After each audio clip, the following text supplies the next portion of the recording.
with such a huge trauma like this, your life will never be the same, never. But it doesn't mean it has to be bad.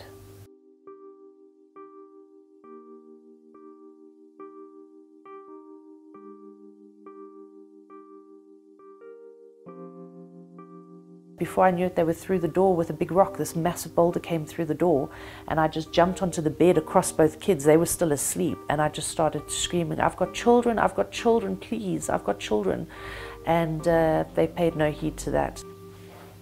The raping started immediately in front of the kids, and I just told them to run. My clothes were off. They were raping me on the bed, and then they dragged me by my hair through to the office, and I was just raped from room to room. Two were holding my legs down, two were holding my arms, another one was crushing my throat with a shoe, and they were all trying to, you know, have a go. And it was just so violent. It was only an hour all in all, but the amount of damage that they did in that time was, I mean, I'm still dealing with the damages now, you know, not just emotionally, but physically too.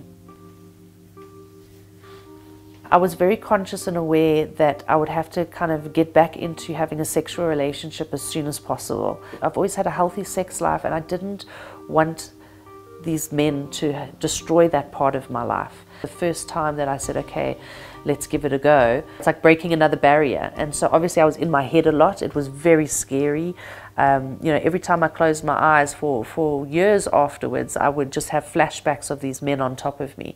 I was testing myself constantly. Just have sex so that you can see those things, get over it, push it aside, until that I can actually normalize my sex life again.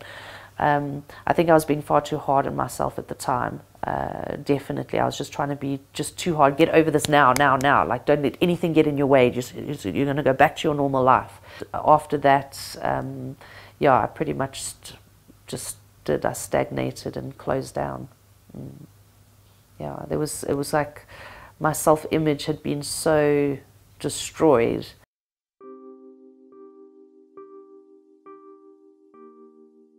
I am so far forward from where I was before the attack happened that I'm deeply grateful that it happened. I know people think I'm crazy, but if I saw the tracks that I was on back then, I was lost. I didn't know where I was spiritually. I didn't know where I was as a woman, as a mother, as a partner. I was on a soul-searching journey. And this pushed me off the track so far that I had to find parts of myself that I didn't even know existed.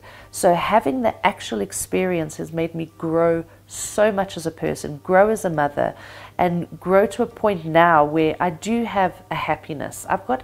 It's content. I think that's the word and that's something that most people don't get in life. But I'm content because I have a wonderful husband. I ended up remarrying my ex-husband in April of this year. So Adrian, he was there for me throughout everything. We divorced in 2011. I went up to Malawi in 2012. I came back end of 2012 after all this happened, and he just scooped me up. And yeah, that's kind of the little happy ending that I've got. I want other rape survivors to know that you can get through it. It's not going to happen immediately, and it is going to be hard, and it's not a straight road. It's very bumpy, you know. Basically, over the years, you know, the steep downs don't come so down anymore. You know, it kind of planes off, and it's just like little bumps in the road. The other message I want to give out there is to any medical personnel out there, police, counselors, anybody who comes into contact with a rape victim, please be gentle.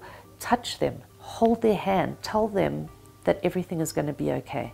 That's all they need to hear. Their world has collapsed. They just need to know that there's somebody there that they can turn to and that things are going to be okay. Because they will.